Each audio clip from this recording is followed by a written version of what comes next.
जब incubator mother से जो वो प्रकाश पुंज है जहाँ से आत्माओं की रचना हो रही है, आत्माओं का सृजन हो रहा है, वो कौन है उसके विषय में जानने की कोशिश की गई। क्योंकि स्वाभाविक तौर पे डॉक्टर न्यूटन को भी यही लगा कि शायद वो परमात्मा ही है, क्योंकि जहाँ से आत्माओं की रचना हो रही है वो परमपिता परमात्मा ही हो सकते हैं। तो इसी विषय को उन्होंने आगे बढ़ाने की कोशिश करी, लेकिन वो साफ शब्दों में कहते हैं कि मैंने जब भी उस दरवाजे को खोलने की कोशिश की है, यानी उस शक्ति को विषय में जानने की कोशिश की है जहाँ से आत्माओं का सृजन हो रहा है, तो ये दरवाज़ा बस एक झिर्री की तरह खुलता है। बस जैसे आप हल्की सी एक दरार से कुछ झांकने की कोशिश कर रहे हैं, बस इतना सा वो दरवाज़ा खुलता है। इससे ज़्यादा कभी कोई जानकारी मिलती ही नहीं है। लेकिन खैर, जो भी जानकारी मिली इंक्यूबेटर मदर से वो मैं आज आपको बताने जा रही हूँ। जैसा कि मैंने पिछली कड़ी में बताया था कि जैसे इस दुनिया में कोई भी दो चेहरे एक जैसे नहीं हैं, मिलते जुलते हो सकते हैं लेकिन हूबहू एक जैसे नहीं हैं। किसी भी हाथ की छाप मिलती जुलती हो सकती है लेकिन हूबहू एक जैसी नहीं है। इसी तरह से कोई भी दो आत्माएं एक जैसी खासियतों के साथ बिल्कुल हूबहू नहीं हैं। यहाँ तक कि जो आत्माएं एक ही आत्मिक ग्रुप की मेंबर हैं, उनमें भी बहुत अलग अलग विशेषताएं हो सकती हैं। हो सकता है वो आत्माएं एक दूसरे से बिल्कुल अलग हों लेकिन हो एक ही ग्रुप की मेंबर। यहाँ पर डॉक्टर सीना ने एक बहुत अजीब बात बोली।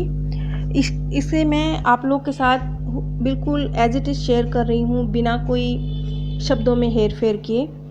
उन्होंने कहा कि मैं महसूस कर रही हूँ कि सृजनहार करीब ही है, लेकिन हो सकता है कि ये जो उत्पत्ति का कार्य वास्तव में वह नहीं कर रहा है। ये डॉक्टर सिन्हा के लफ्ज़ थे। और एक और उन्होंने शब्द इस्तेमाल किया। उन्होंने ये कहा कि इस अर्धचंद्राकार मार्ग की दूसरी ओर एक ऐसी शक्तिशाली सत्ता विद्यमान रहती है जो सभी पर नियंत्रण करती है। जहाँ तक मैं डॉक्टर सिन्हा के इन शब्दों से समझ पाई हूँ, वो ये कहने की कोशिश कर रही हैं कि वो जो प्रकाश पुंज है जहाँ से आत्माएं डिटैच हो रही हैं और जो भी कह लीजिए उनका सृजन हो रहा है, उनका जन्म हो रहा है, जो भी नाम दीजिए इसे, उससे बड़ी भी एक सत्ता है, उसके ऊपर भी नियंत्रण करने वाली एक सत्ता है जिसके विषय में वो नहीं जान पा रहे हैं।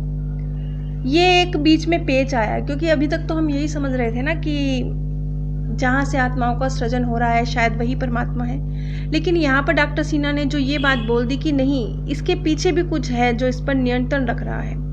अब वो क्या है? क्या वो अटैच है उसी सुप्रीम पावर से जहाँ से ये आत्माएं अलग हो रही हैं? वो खुद वही है या वो उसी का एक दूसरा भाग है? कुछ नहीं कह सकते, क्योंकि ये वाली बात तो पहले ही डॉक्टर न्यूटन ने एक्सप्लेन करी है कि उन्होंने कहा है कि बड़ा मुश्किल है, बड़ी मुश्किल से ये जो यहाँ तक पहुँचने के बाद बड़ी मुश्किल से ये दरवाज़ा खुल पाता है कि कोई उस प्रकाश पुंज के बारे में कोई विशेष जानकारी दे पाए।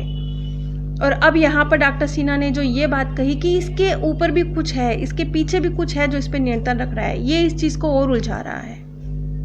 अब ये तो स्वाभाविक है, परमात्मा इतने कभी वो किसी के प्रत्यक्ष सामने नहीं आते, तो इस रिसर्च में कैसे सामने आते? बस ये डॉक्टर न्यूटन की कोशिशें हैं, शायद कुछ समझ आ जाए। जब डॉक्टर न्यूटन ने डॉक्टर सिन्हा के इस तरीके से कुछ उलझे से वाक्य सुने तो उन्होंने कहा, तो क्या तुम ये कहना चाहती हो कि वो जो ऊर्जा पुंज है वो मूल सृजनहार नहीं है? इस पर डॉक्टर सिन्हा का जवाब था कि हाँ, मेरे विचार से कोई और भी है जो उत्पत्ति में सहायता करता है, लेकिन मैं नहीं जानती हूँ, उसके विषय में मैं कुछ नहीं जानती हूँ। अब और एक बहुत महत्वपूर्ण सवाल डॉक्टर सिन्हा से था कि जो कि इंक्यूबेटर मदर है, कि उनसे ये पूछा गया कि क्या आप उन्हीं आत्माओं के साथ कार्य करती हैं जो भूलोक पर जन्म लेती हैं या भूलोक से जुड़ी हुई होती हैं? इस पर सिन्हा का जवाब था कि हाँ, कि वो तो विशेष तौर पर उन्हीं आत्माओं के साथ कार्य करती हैं जो भूलोक पर जन्म लेती हैं, लेकिन ये आत्माएं किसी भी स्थान पर जा सकती हैं और इनका बहुत छोटा सा एक अंश है, बहुत छोटा सा अंश, मतलब ये जो आत्माएं क्रिएट हो रही हैं उसका एक बहुत ही नाम मात्र का अंश है जो पृथ्वी लोक पर जन्म ले रहा है। भूलोक से मिलते जुलते और बहुत सारे लोक हैं जहाँ पर ये आत्माएं जन्म ले सकती हैं। आगे उन्होंने कहा कि ये बात तो मैं पक्के तौर पर जानती हूँ कि जो भी आत्माएं इस धरती लोक पर जन्म लेती हैं उन्हें शक्तिशाली होने के साथ साथ अपने अंदर तरक्की करना, एक प्रगति की ओर जाने की शक्ति भी उनके अंदर होनी चाहिए, क्योंकि इस भूलोक पर इन आत्माओं को सब कुछ सहना पड़ता है, आनंद भी और आनंद के विपरीत भी बहुत कुछ सहना पड़ता है, और इसी प्रक्रिया में वो ग्रो करती हैं। तो उनके अंदर शक्ति तो होनी ही चाहिए कि वो अपने अंदर कदम दर कदम प्रगति कर सकें, ये वाली क्वालिटी उनमें होनी चाहिए। शायद इसीलिए इस कुदरत ने भी ये नियम बनाया है कि जब किसी आत्मा से बिल्कुल ही उसके ग्रो करने की उम्मीद ख़त्म हो जाती है तो मृत्यु की पहली ही तारीख पर उसे वापस आत्मा लोक बुला लिया जाता है। इसके पीछे भी वजह शायद यही है कि आत्मा जितना भी, मतलब अगर वो तरक्की कर ही नहीं सकती, अगर वो और गिरेगी, जितना वो गिर चुकी है और गिरेगी, इस बात के चांसेस हैं, तो उसको उसकी मृत्यु की पहली तारीख पर ही उठा लिया जाता है। अब यहाँ पर एक शब्द और इस्तेमाल किया गया कि ये आत्माएं अपनी कमियों को पार करते हुए शक्तिशाली बनती हैं, लेकिन बाद में जो कमियां थोड़ी बहुत रह जाती हैं वो तब तक पूरी तरह से नहीं मिट पाती जब तक कि इन सभी आत्माओं को एक साथ पुनर्जन्म नहीं दिया जाता। यहाँ पर शायद ये बात कहना चाह रहे हैं कि जो अंतिम बिल्कुल एक लास्ट टच रह जाता है सोल में, वो काफ़ी कुछ हासिल कर चुकी है लेकिन कुछ ज़रा सी कमियां बाकी हैं, उसके लिए उसकी परीक्षा बड़ी तगड़ी होती है। उसके लिए उसके आसपास वो बहुत सारी आत्माएं आएंगी जिनके साथ उसके कार्मिक अकाउंट हैं, वो सारे अकाउंट शायद एक ही बर्थ में खुलेंगे, क्योंकि अब वो आत्मा पावरफुल हो गई है, वो इन सब के साथ हैंडल कर सकती है। तो ये एक तरह से समझ लीजिए उसकी परीक्षा होती होगी कि वो अब अपने अकाउंट जबकि वो अपने जन्मों के अंतिम पड़ाव पे है, कह लीजिए कि काफ़ी ग्रो कर चुकी है, बहुत कुछ सीख चुकी है, अब उसकी शायद परीक्षा जैसी है। तो जब उसकी परीक्षा जैसी होगी तो हो सकता है बहुत सारे कार्मिक अकाउंट एक साथ खुले। और उसके बाद इस बात को भी स्पष्ट किया गया कि जैसे जैसे ये आत्माएं ग्रो करती जाती हैं, यानी फिर जब जैसे जैसे ये पुनर्जन्म के चक्रों से बाहर निकलती जाती हैं तो फिर उन आत्माओं का स्थान लेने के लिए नई आत्माएं आती जाती हैं। ये एक चक्र जैसा है, जैसे बच्चे स्कूल में जाते हैं, फिर पास हो जाते हैं, आगे बढ़ जाते हैं, नए बच्चे स्कूल में आ जाते हैं, फिर वो आगे बढ़ते हैं, फिर नए बच्चे स्कूल में आते हैं। हर साल कुछ बच्चे आगे जाते हैं, कुछ नए बच्चे स्कूल में एंट्री लेते हैं। इसी तरीके से आत्माएं ग्रो करती जाती हैं, इस पुनर्जन्म वाले खेल से बाहर निकलती जाती हैं, और कुछ प्रारंभिक आत्माएं, नई आत्माएं इस खेल में शामिल होती जाती हैं। यहाँ पर एक बहुत ख़ास सवाल न्यूटन ने सीना से पूछा। उन्होंने कहा कि अच्छा, जब ये सारा खेल ख़त्म हो जाएगा, जब ये सारा परीक्षण ख़त्म हो जाएगा, सभी आत्माएं ग्रो कर जाएंगी, तो जिस ब्रह्मांड में हम बसते हैं क्या ये ब्रह्मांड भी ख़त्म हो जाएगा? तो जवाब ये था कि ये तो पहले भी नष्ट हो सकता है, ये कोई चिंता का विषय नहीं है, क्योंकि ब्रह्मांड और भी हैं।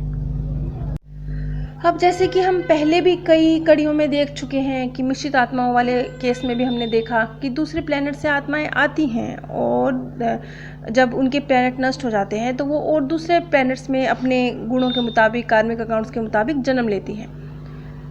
तो जो आत्माएं रह जाती हैं, ये चक्र एक ख़त्म होने को आता है, तो वो आत्माएं हो सकता है दूसरे ब्रह्मांड में, दूसरे प्लैनेट्स पर जाके अपने उस जो अधूरा रह गया है उसको पूरा करती हूँ। इतनी सब जानकारी से ये बात तो स्पष्ट है कि ये जीवन वाला खेल कई जन्मों का है, बड़ा लंबा है, और मृत्यु के बाद अंत नहीं हो रहा, बल्कि एक नए जीवन की शुरुआत हो रही है। समझ लीजिए जिसे हम मृत्यु कह रहे हैं, एक्चुअल में तो वो जन्म है। फर्क सिर्फ इतना है कि इस जीवन का अंत है, किसी दूसरे जीवन का जन्म है। अगली कड़ी में भी हम इसी सब्जेक्ट को समझने की कोशिश करेंगे। नीचे डिस्क्रिप्शन बॉक्स में मैंने आप सभी के साथ अमेज़ॉन का लिंक शेयर किया है। अगर आप इस लिंक के माध्यम से कुछ भी परचेज़ करते हैं तो बिना कोई आर्थिक नुकसान उठाए भी आप इस ज्ञान के प्रसार में सहयोग दे सकते हैं और लाखों लोगों के दिलों से निकलती सच्ची दुआओं के हकदार बन सकते हैं। आप सभी से मेरी एक रिक्वेस्ट है कि प्लीज़ एक छोटा सा कमेंट ज़रूर कीजिएगा। आपका लाइक, आपका कमेंट, आपका शेयर हर चीज़ महत्वपूर्ण है, बहुत बहुत महत्वपूर्ण है। आपके कमेंट के द्वारा ही मैं समझ पाती हूँ कि जो कुछ मैं वीडियोस बना रही हूँ उसमें मैं सही तरह से बात को रख भी पा रही हूँ या नहीं रख पा रही हूँ, क्योंकि ये ज्ञान बहुत गूढ़ है, भाषा बहुत मुश्किल है। अपनी तरफ से मैं बहुत कोशिश करती हूँ इसे सरल करने की, लेकिन फिर भी भाषा बहुत मुश्किल है और ज्ञान भी बहुत गूढ़ है। इस वजह से इसको सरल करने की भी एक सीमा है।